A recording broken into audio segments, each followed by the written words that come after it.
पिता परमेश्वर, आज फिर मैं आपका धन्यवाद करता हूँ प्रभु कि आप हमारे साथ रहते हैं प्रभु।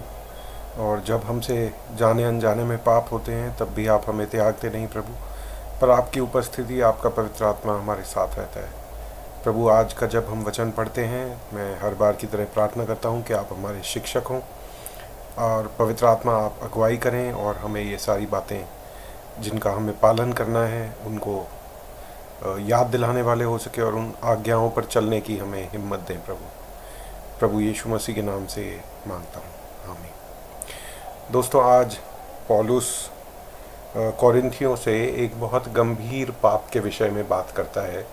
तो आइए हम सीधा उसके बारे में पढ़ते हैं और मैं आपको इनपुट्स अपने इसके बारे में देता रहूँगा। यहाँ पे एक बहुत इम्पॉर्टेंट डॉक्ट्रिन भी हमें देखने को मिलती है 5वीं आयत में, उस पर भी हम ध्यान देंगे। तो पौलुस, छोटा अध्याय है, पौलुस इस तरह से बोलता है, यहाँ तक सुनने में आता है कि तुम में व्यभिचार होता है, वरन ऐसा व्यभिचार जो अन्य जातियों में भी नहीं होता, कि एक पुरुष अपने पिता की पत्नी को रखता है।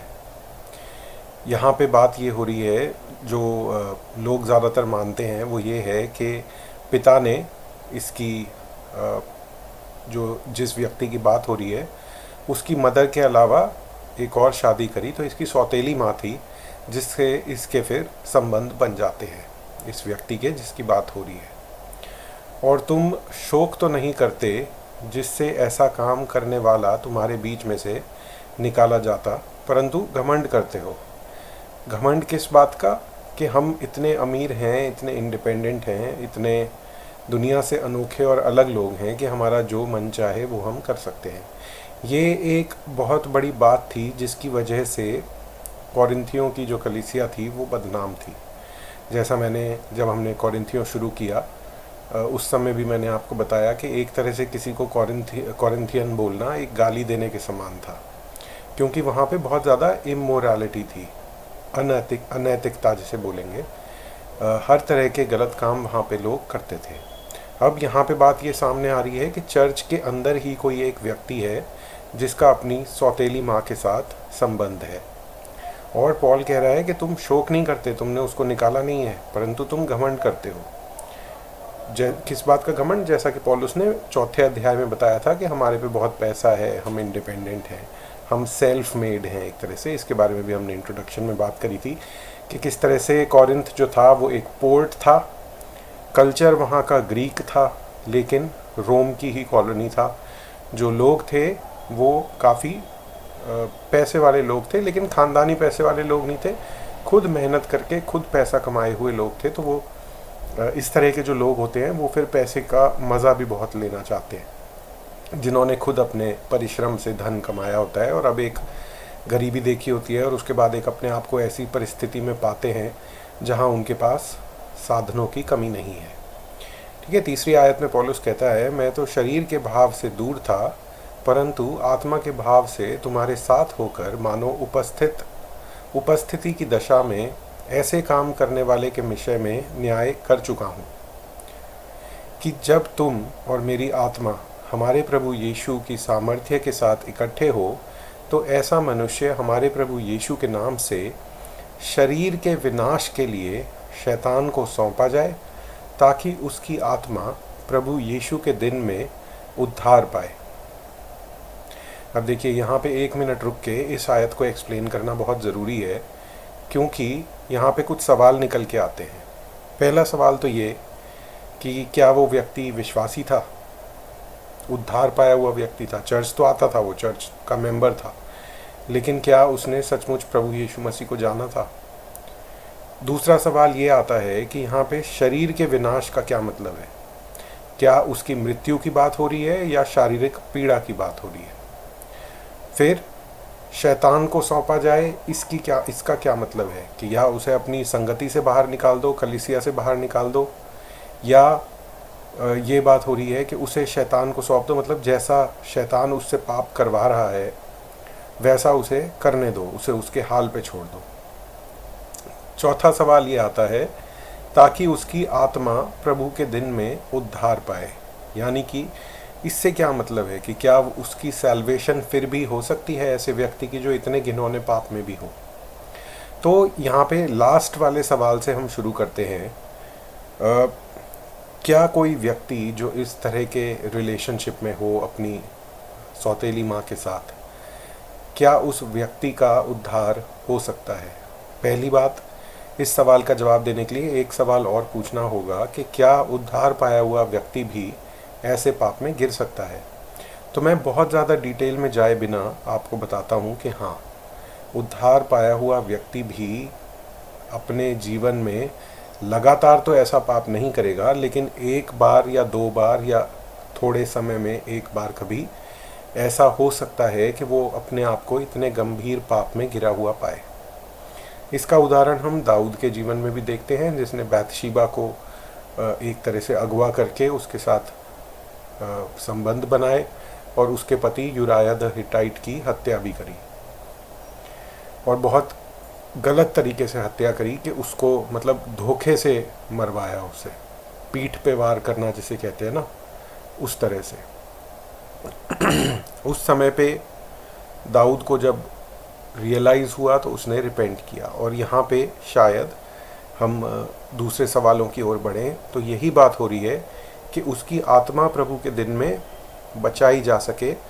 क्या पता वो विश्वासी हो, लेकिन उसके लिए उसको अपने पाप को छोड़ना ज़रूरी है। तो शरीर के विनाश का मतलब जो मैं समझता हूँ वो उसकी मृत्यु से नहीं है, पर शारीरिक पीड़ा से है जो उसके ऊपर आएगी उसके पाप के कारण। कई बार हम जब पाप करते हैं तो प्रभु तो हमें माफ़ कर देते हैं, है ना।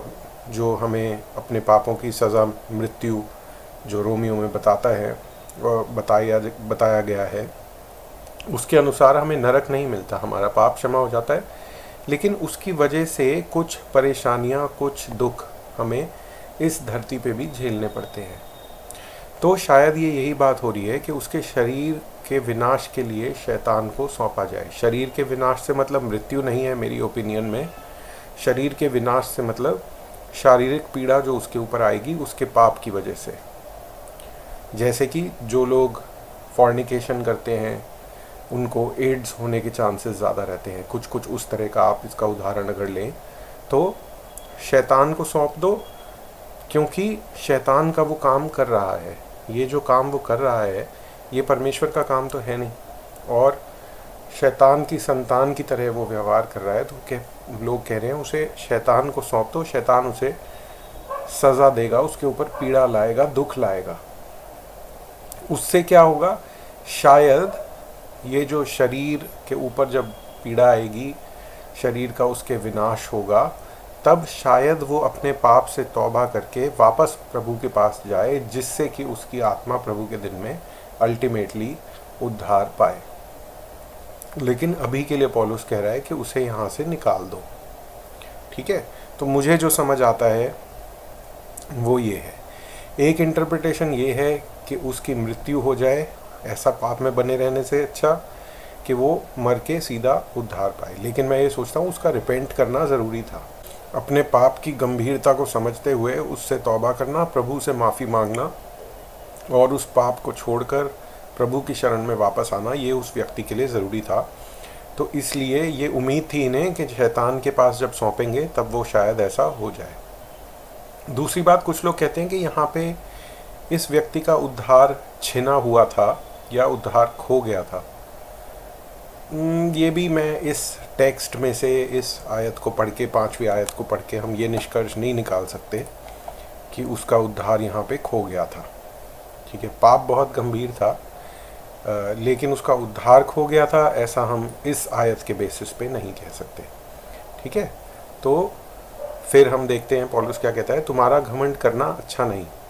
क्या तुम नहीं जानते कि थोड़ा सा खमीर पूरे गुंदे हुए आटे को खमीर कर देता है। मतलब एक व्यक्ति जो इतने ज़्यादा पाप में हो उसकी संगति अच्छी नहीं है, एक पाप और पापों की तरफ लेके जाता है। क्योंकि कलीसिया में होता है ऐसा, लोग देखते हैं कि अरे वो भी तो ऐसा कर रहा है, उसको तो कोई कुछ नहीं कह रहा, तो मैं भी करता हूँ। और फिर जब कन्फ्रंटेशन होती है तो वो बोलते हैं कि देखो वो भी तो करता है।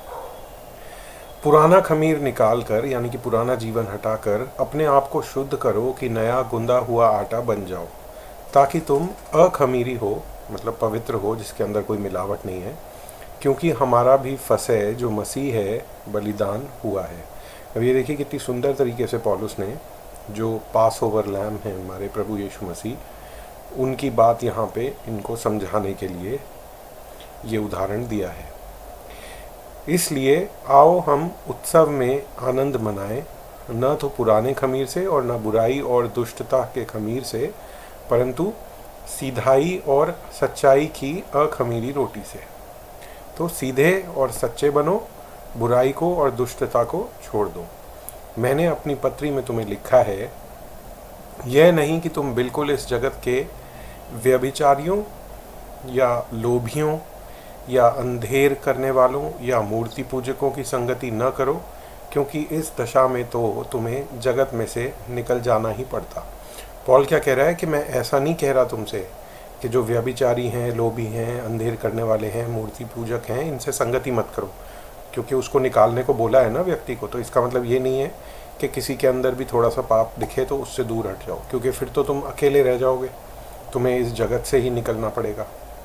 मेरा कहना ये है कि यदि कोई भाई कलहारा, कोई भाई, यहाँ पे शायद वो विश्वासी भाई की ही बात हो रही है, कलहारा, व्यभिचारी या लोभी या मूर्ति पूजक या गाली देने वाला या पियक्कड़ या अंधेर करने वाला हो तो उसकी संगति मत करना। मतलब कोई अगर अपने आप को बिलीवर कह रहा है और इन चीज़ों में कंटिन्यूअस चल रहा है, एक बार गलती से हो गया वो बात नहीं हो रही, उसका लाइफस्टाइल ही है ये, व्यभिचारी है वो, एक बार व्यभिचार करा नहीं, वो व्यभिचारी व्यक्ति है, लोभी है, मूर्ति पूजक है, गाली देने वाला है, पियक्कड़ है या अंधेर करने वाला है, तो उसकी संगति मत करना। ऐसे मनुष्य के साथ खाना भी न खाना।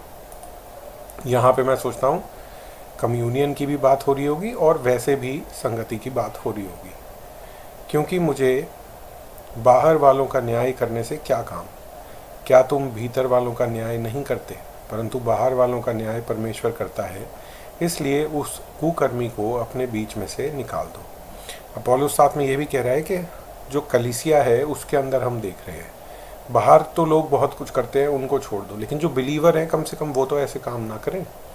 तो बाहर निकालने का मतलब ये नहीं था कि उसको अकेला कर देना, पर मतलब यही था कि शायद उसको समझ आ जाए थोड़े से डिसिप्लिन के ज़रिए, और फिर वो वापस रिपेंट करके विश्वास में आ जाए।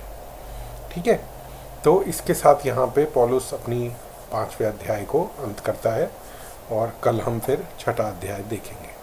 तो आइए हम प्रार्थना करते हैं। पिता परमेश्वर, जो ये बातें हमने देखी हैं, इन बातों से हमें बचा के रखिए प्रभु, और पाप के ऊपर काबू पाने में हमारी मदद कीजिए। हम सब ऐसे समय में अपने आप को पाते हैं जब हमारे सामने टेम्पटेशंस होती हैं अलग अलग तरह की। उस समय टेम्पटेशंस को ना कहने में हमारी मदद कीजिए प्रभु। और पिता परमेश्वर, हम ऐसे व्यक्ति बन सकें जैसा कि आप चाहते हैं। धन्यवाद के साथ ये प्रार्थना प्रभु यीशु मसीह के नाम से मांगता हूँ।